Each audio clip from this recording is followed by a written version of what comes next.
Hey, Colin, thanks for joining the Healthcare Digital Marketing Podcast. I'm super excited about this episode to really talk about you being a commercial real estate expert and really helping a lot of physicians and healthcare providers maximize their profitability, especially when it relates to real estate. And I know you started, your own firm back in 2009, and it's a nationwide firm. So I'd love to kind of hear, the story and your background and your experiences. But yeah, if you could just open up and just let everyone know who you are, where you're from, and give some context on, all the business, strategies that you employ every single day. Absolutely, man. Thanks for having me. It's a privilege to be here.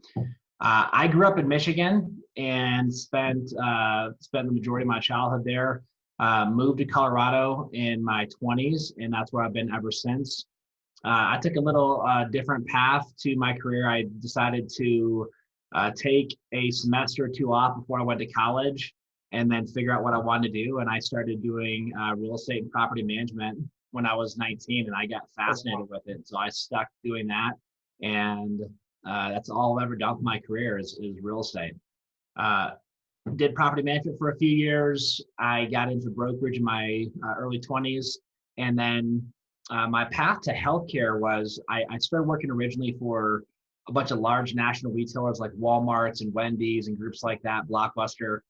Okay. And then I had the opportunity to work for a handful of healthcare providers and just loved working with doctors. I loved the fact that they cared so much about the result. It wasn't some asset manager out of Scottsdale that was going to do 100 locations in a year, and there just wasn't a relationship there.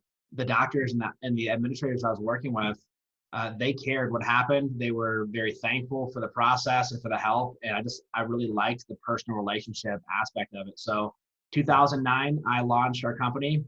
At the time it was called CARR Healthcare Realty. Now it's called just CARR. And we have been representing healthcare tenants and buyers with their real estate ever since. And we're now, as you mentioned, national, and we have the privilege of helping a couple thousand healthcare providers every year with their commercial real estate.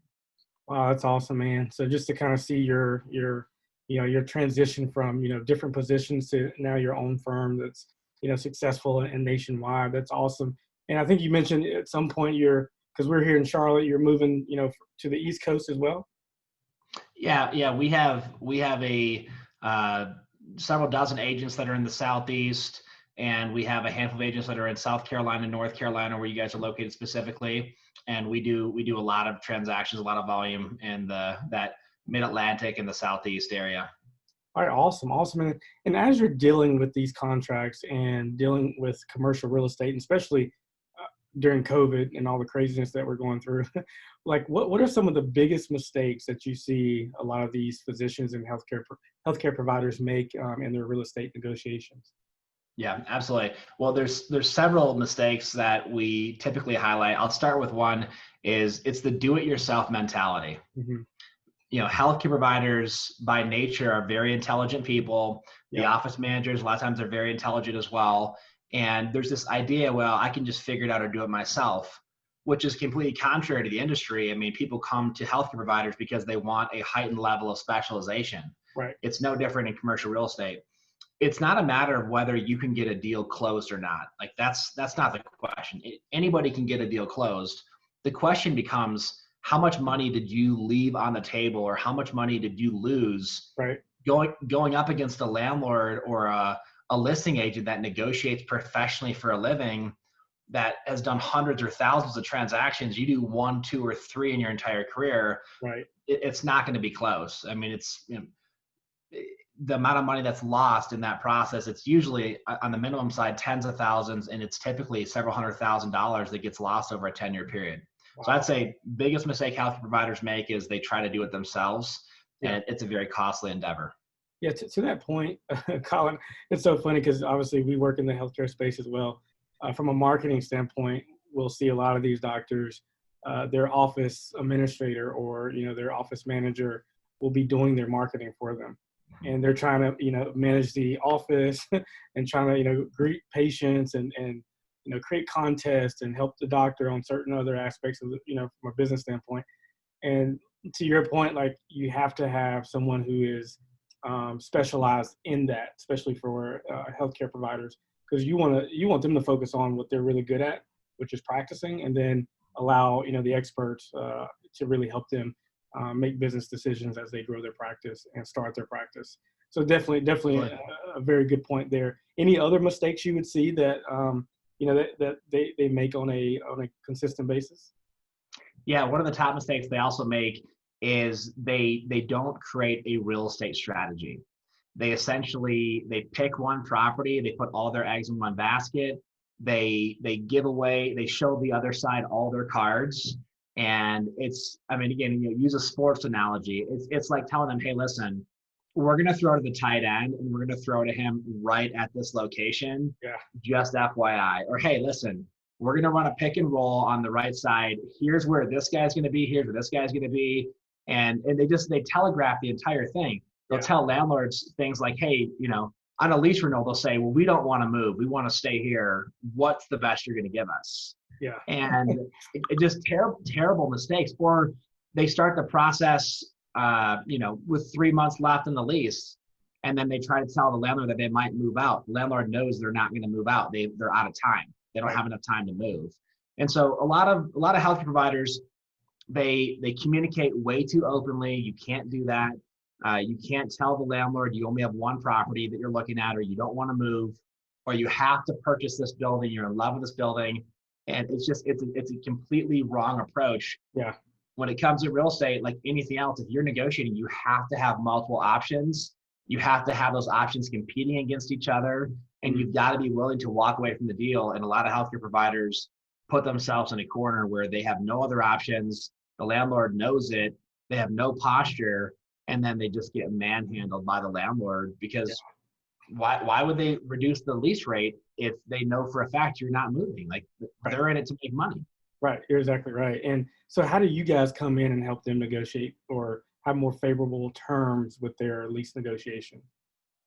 So we start by helping the provider understand what their options are. If they're in a current space for a lease or that's leased, we let them know, hey, listen, if you want to purchase real estate, here's the options you'd have to buy an office condo or a building. If you want to buy a piece of ground and build your own facility, here are what your options are. Here's what they would cost. And then here's how they compare to your current lease situation. And then we look at other options for them to lease as well. And we tell them, listen, how do you know if what you have right now is a good deal? The only way you do is if you compare it to other properties. And so what we'll do is we'll go to the market, show them all their top options, lease options, purchase options, office, retail, whatever makes sense, whittle that down to the top 3 or 4 properties. And then we negotiate simultaneously with multiple landlords and sellers, because in commercial real estate, it's on a non-binding basis. Yeah. And I'll jump around a little bit, but residential real estate, you pick the house you want, you submit a contract. Once the seller signs it, you're under contract. It's a binding document.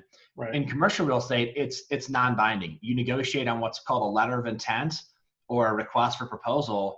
And so that allows you to go back and forth with 3 or 4 different landlords. And then if you go 3 or 4 rounds with 3 or 4 landlords, you're not going to wonder if you left money on the table. Right. You're not going to wonder, I wonder if I could have got a better deal. And then if you're in a current leased situation and that landlord is not being competitive compared to other landlords in the market, you now have the leverage to say, listen, like, that deal is not going to work and here's why. Yeah. And then it becomes a factual negotiation versus a barter, or just a situation where you're literally begging them, would you please lower my lease rate? Would you please give me free rent? Landlords are going, why would I do that? You have actual ammunition now to say, here's why, because 3 other landlords are willing to do this. And if you don't do that, I'm going to give you a vacant space back. And then you can lose rent on the space with the vacancy for the next 2 years. Wow, that's awesome. So you guys handled those conversations for them? We handle all the conversations for them. Absolutely. And really, again, whether it's us or any other, advisor or real estate agent, the doctors should not be talking to landlords about the real estate. They have no posture. The landlords know that they don't know what they're doing, and it just puts them in a compromised position. Yeah, that makes sense for sure. So again, you're back to the point I made earlier in the show was, you really help a lot of these doctors, increase their profitability or have better margins when it comes to leasing or purchasing.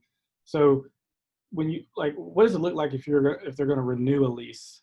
How much money are you able to help them save? Or if you can give those numbers, I'd love to kind of understand how you're able to help them save on their lease agreements or lease renewals. Yeah. So almost every lease has a built-in annual increase or an escalator in there. And so you start at $20 a square foot. Year two is going to be $20.60. And they go up by 2%, 3%, 4%, whatever the number is. Almost every lease has an annual increase in it. Yeah. Well, what happens is those increases outpace inflation. And what happens then is you get a doctor that's been in the space for 7 or 10 years, and that lease has gone up every single year. And that lease then, when it comes time to renew, is typically several dollars a square foot above the market lease rate. Yeah. The market goes up, but the lease rates go up faster. Right. If you don't have a strategy to renegotiate that lease, you're going to end up renewing a lease that is usually well above market, and that's where you can lose $100,000 immediately if you sign a bad lease renewal. What we do is we go to the market, find all the options that make sense for the doctor. We help them evaluate, purchase versus lease, leasing versus leasing, and then we help them negotiate multiple other properties. At that point, they know if they want to move what it costs, they know if they want to purchase what it costs, and then they can have the ammunition for us to go back to their current landlord to where we're not going to accept an inferior deal. We're not going to take a deal that's worse than you'd offer a brand new tenant if this space goes vacant. And when we do that, it's very common that we save the doctors $100,000, $200,000 over the next 10 years. And then the beauty is the doctor has been accustomed to paying that higher lease rate.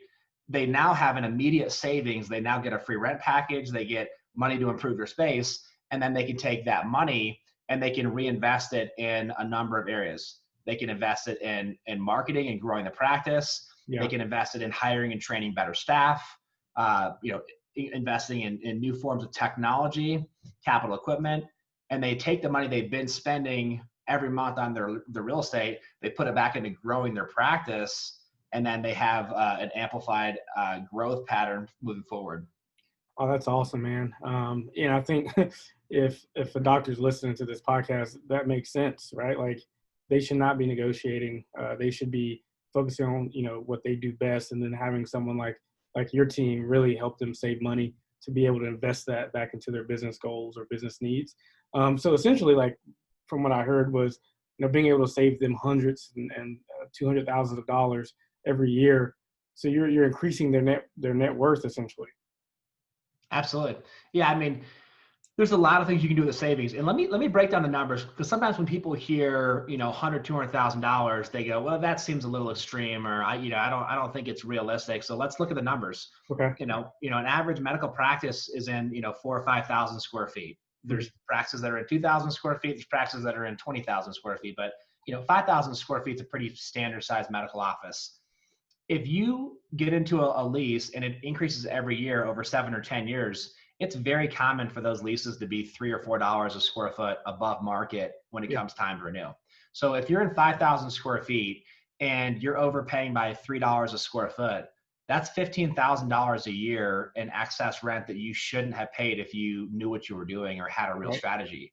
Well, $15,000 over the next 10 years is $150,000. And then on top of that, that's just one item. It's very common to get free rent even on a renewal. And you say, well, why is that? They'd give a brand new tenant free rent. Why wouldn't you get the same deal a brand new tenant would get? Right. If you're in 5,000 square feet and you miss out on 3 or 4 months of free rent, that could be another $30,000 or $40,000 very quickly that you just lost out on. Right. So now we got $150,000. We got $30,000, $40,000 in free rents. On top of it, you have to put money back into your space to improve it. If the landlord doesn't give you the allowance to do that and you have to pay for it yourself, you might borrow another $30,000, $40,000, $50,000 just to redo flooring and paint on a 5,000 foot space. Yeah. And then you start talking about annual increases and other aspects. We're well north of 200,000 right now. And again, there's still other areas to capitalize. And then one more layer of this, if you bill $1, you don't keep $1.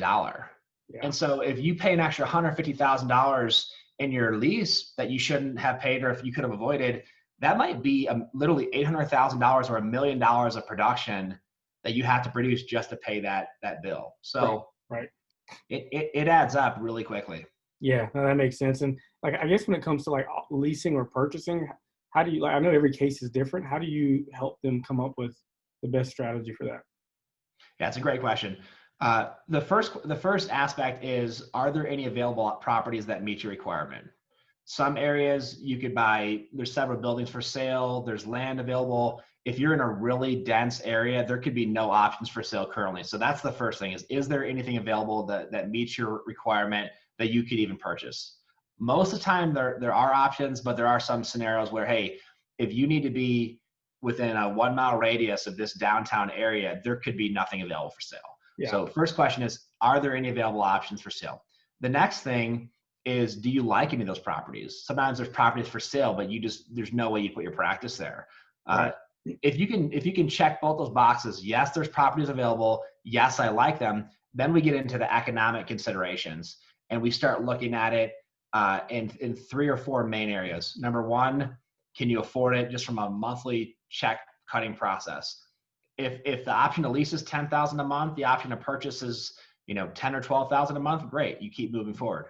If the option is 10,000 a month to lease, the option to purchase is 35,000 a month, you have to ask yourself the question, can I even afford to cut this check? Right. If you clear that hurdle, then you move on to the idea of, what am I going to pick up in tax deductions? When you own, you get to depreciate the asset. You pick up additional tax deductions, the mortgage interest expense, other areas that you don't get those deductions when you lease. And so all of a sudden that puts you in a scenario where you could pay more for a purchase. Yeah. And you could then get a lot higher tax deductions monthly or quarterly. And even if you pay more upfront, it could actually end up costing you less on an effective basis. Same thing like leasing or purchasing a house. Right. You can afford to pay more for a mortgage because you get all these deductions, which puts your effective cost of owning less than if you rented. Yeah, yeah. The last area is principal pay down. If you do a standard 15, 20-year loan in commercial, which is standard, residential is typically 30 years, commercial is 15 to 20 years typically. Yeah. And you have a payment of maybe $10,000 a month, $4,000 to $6,000 per month could be going to pay down principal, which means your net worth increases every month by $4,000 to $6,000. So every month that you cut that check to your mortgage lender, your net worth could be going out by 4, 5, 6, $10,000 a month, depending on your payment. And that's a really phenomenal way to build an additional asset and to increase your net worth. Oh, that's awesome, man. I think that's so important because especially with so I guess with you guys, are you working with more startups, kind of existing practices, more acquisitions? Like, where do you find yourself helping them negotiate lease versus purchase? So we are everywhere. We are everywhere across the board. We have hundreds of doctors that we're helping to do startups right now. We have hundreds of doctors that we're helping to acquire practices, and we have everything in between. I think right now, we have over 2,400 active clients that we're doing deals with as we speak. So it's across the board. There are still a lot of startups happening even in the midst of COVID. Right. Because those doctors are realizing, hey, I'm not going to be open for 9 or 12 months. I find the location, we negotiate, get a lease, get the loan, and then actually go through the build out. It's going to be 9 or 12 months before they're open. Right. And then established doctors, if your lease is coming up for renewal, you can't not address it. You have to deal with it. And so, whether you're thriving or whether, you've been challenged because of COVID or anything else in the past that's happened with natural disasters, stock market crash, war, election, there's always things going on that disrupt industries and disrupt the economy. That's a standard. That's a constant. You still have to do the best you have, the best you can with what you have right now. And so anytime you have a commercial real estate transaction, you have the ability to capitalize, whether you're at the top of your game or you're being challenged. There's always an opportunity to capitalize and get the best terms possible. Right. And Colin, really good points there. Do you ever see a doctor, for example, he's in a lease and for whatever reason, the negotiations are not going well and the recommendation is to, jump into another lease somewhere else? Do you see a lot of pushback from the doctors that are like, well, my patients know that I'm here, and if I go there, then I have to increase my marketing or do something different to get that, patient flow to that new home where the practice is located? That's a common concern. People say, well, it's easier not to move, or everyone knows that I'm here. The reality is this: patients get excited about going into a newer facility. Mm-hmm. We're not talking about going from a nice facility into a poor facility or a below market facility or a facility that's not done very nicely. We're talking about going from wherever you're now to an upgrade. Okay. a newer build out, newer finishes, better ergonomics. And that typically creates increased internal referrals. It's a new talking point for the doctor. The patient comes into the newer facility. The doctor, you don't raise your fees to offset the cost. You get them into the newer facility. If you raise fees in the future, that's a different subject. But you get into the newer facility, and the patients come in there, and it's gonna be nice. It's gonna be clean. It's gonna be fresh, Yeah. and it gives us something to talk about. And there's a lot of different groups that track these statistics, but the average increase of internal referrals, which relates into increased revenue, is around 18 to 20% in the first year alone, when Wow. a healthcare provider goes from an average or older facility into a nicer, newer facility. That's And then awesome. that compounds further. So you take a newer location, your staff is going to be more excited. Your staff's going to have more confidence. Case acceptance goes up depending on the industry that you're in or the specialty you're in. Yeah. And then you get staff that's more excited to come to work. You get more internal referrals. You get a higher acceptance rate. There's a lot of positives and a lot of reasons why upgrading makes sense. Yeah, that definitely makes sense for sure. It's a mindset thing, and just having a good understanding of the the community that they'll be involved with, but also the other opportunities around them for referrals, as you mentioned. Like I guess with even if they transition to another office space, or you're helping them purchase a new space, like what's the conversations about paying extra for higher visibility? Yeah, I mean, we don't ever want someone just to waste money to waste money. There's got to be a reason that you're spending the money. But the Yeah. reality is, you've got to weigh the options. Do you want to spend more money for increased visibility and exposure? And do you want to look at that as a marketing aspect? Or would you be better off to not spend as much in a high visibility location and still get into a very nice property, but maybe take the money you save by not going into high visibility and then put that into targeted marketing that goes after your specific ideal patient. Yeah. And that's a great way to do it. I mean, the reality is if you pay more for increased exposure, you can never turn that off. That increased rent you're paying is there every month. You're not going to get away from it. Another scenario is maybe you pick a really nice facility, but it's not quite as high visibility, high exposure. Typically means it's going to be a lower lease payment. And then if that's the difference of 2,000 or 3,000 per month, put that into target marketing. And the beauty is you can turn it on or off anytime you want. You can tweak it, you can adjust it, and it gives you more flexibility. So people sometimes say, well, you know what, I'm going to do both because I want to grow my practice and both are effective. Other times people say, you know what, I like the idea of having more flexibility with a lower lease payment and then taking that money and putting it into something specific. Yeah, those are really good points. And I think, from a marketing perspective, high visibility or high visibility is really just to your point, your marketing efforts. So if you have a website, you're marketing it on Google, you have an address, you're showing up for your targeted keywords for when someone searches for dentists in Colorado or wherever. If you're showing up and you have a solid reputation, where people can see what others are saying about your practice, they'll be able to find you. I mean, it's clear, using Google Maps or some kind of GPS system, but then also you can take that money that you're saving on your property or from your property's lease or purchase, budget every month to be able to use that for offline marketing too. So our focus is always, online marketing, but if you have signs out, if you are branding on the radio or, in your local newspaper and you're in community events, but you're also very visible online because that's where most people are, they're going to find you. So it definitely makes sense to be able to save money, in any way possible, but then using that money in targeted ways to attract your targeted customers. So that's Absolutely. awesome. Awesome. Well, Colin, I appreciate all the insights, man. This has been amazing. I can tell your firm is very good at what they do just by the language and the context that you provided with this podcast.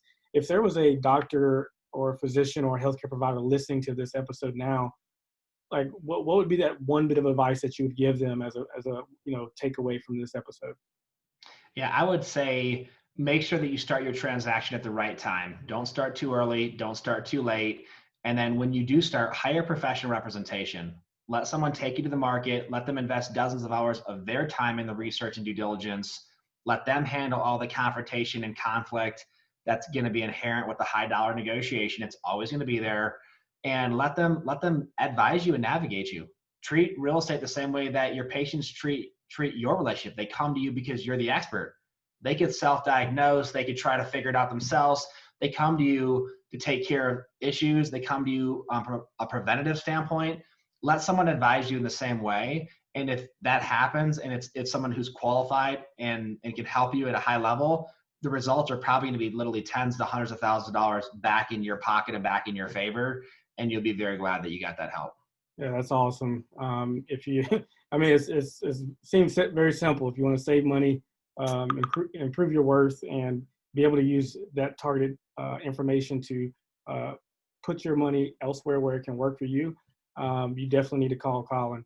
Colin, if someone wants to reach out to you, how can they get in touch with you? And we'll also include everything in the description as well.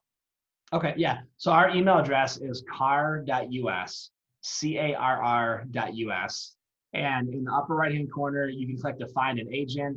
You can click your city, your state, and we have people that can get in touch with you very quickly.